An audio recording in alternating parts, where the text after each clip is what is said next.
To start off this video, let me ask you a question. What is the worst thing that humanity has done?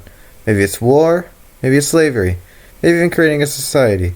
Well, there's one thing worse than any of the ones mentioned above, and that is being a JoJo fan.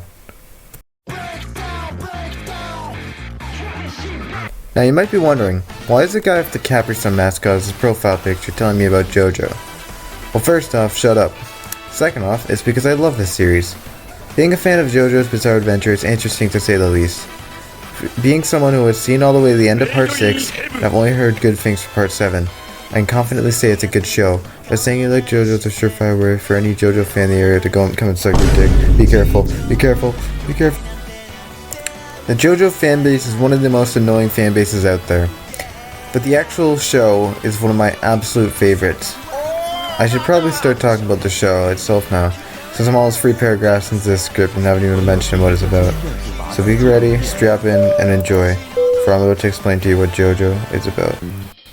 JoJo is a shonen manga, comparable to something like Naruto, or One Piece, or Dragon Ball. But it is much weirder, to put it lightly. Every part of the story is different. Every part has different characters in a different setting and a different story, making them almost basically completely different stories. And connected by recurring characters, even sometimes past plot points which will be brought up later in another plot of a particular part. Every main character is part of the same bloodline, which continues the lineage basically for the generations. So one part's main character could be the grandfather or the father of the next part's main character. It changes every time, but that's usually how it goes.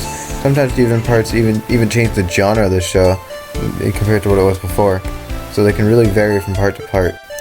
For example, Part 4.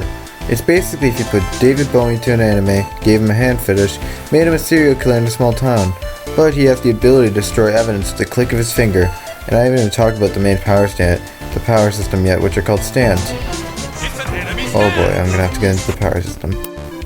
So basically, stands are if you made personas, but gave each of them an ability unique to them. These stand abilities can vary from making a clone to stopping time, so they can either be a very cool fight, or they could either be drag on long enough that it bores me to death. There are several different pop culture references in the characters and stands, with some being named after bands or songs like Killer Queen and Made in Heaven.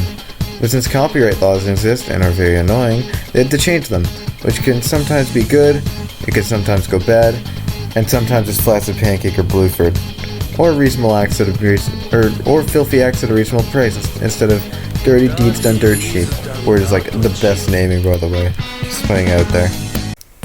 Join us as the first part takes place in the land of broken teeth, colonization, and tea, being the United Kingdom in the 1800s, where they used magic sunlight breathing to hunt a vampire. Then transition over to the land of the Eagles in Part 2, in the 1930s, where they introduce literal Nazis, and they bring back the magic sunlight breathing. And they have one side character grow up to literally become Obama. And they have to fight 3 Aztec gods that make me question my sexuality. Going on over to Part 3, they basically have to chase a vampire halfway across the world in 50 days. And they have to also deal with physics and people with buff ghosts standing right behind them to do the work for them, while meanwhile they literally don't do anything at all. This is also where they introduce stands, changing the power scaling of the entire show. Oh boy, Part 4. Part 4 takes place in the funny country of earthquakes and anime, where they have to find David Bowie, as mentioned earlier, to dox him and expose him for murder. That's wrong! It takes a whole summer to do this, and yes, I'm not exaggerating, that's the actual plot. I'm not joking.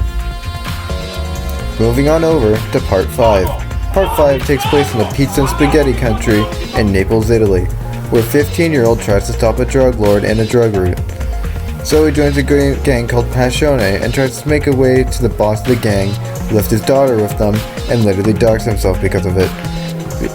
In the end, the drugs are cancelled, and that exact kid becomes the most powerful character in all of JoJo. Anyways, next part. Ignore that. Anyways, moving on. Part 6. Part 6 takes place in the land of the free again, but in the best and worst state, Florida. The main plot of it is as a Florida man who literally has no clue how it ever works, tries to achieve heaven. He's too much of a Christian. but by making a speed up time, also making him move at infinity, and reset the entire universe. Yes, this is the genuine plot. Moving on over to the not animated parts now. Part 7.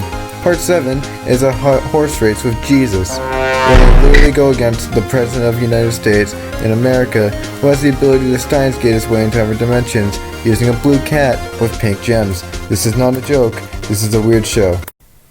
And with that done, that about sums up parts 1 to 7, except part 8, since I literally don't know anything about it, other than the fact that the main character has 4 testicles, and that's the reason I left it out. As you can see, the plots of these parts are incredibly weird, but because of that, it's like nothing you've ever seen before, and that's only scratching the surface of this show. This series is one of the weirdest and most unique series I've ever seen in my life, and I'm very thankful to go through with it all, since it was an experience I will never forget. And with that said, go on and dox David Bowie, fight some gay Aztec gods, and go fight a drug lord, since that is literally the bizarre nature of JoJo's Bizarre Adventure. Arrivederci.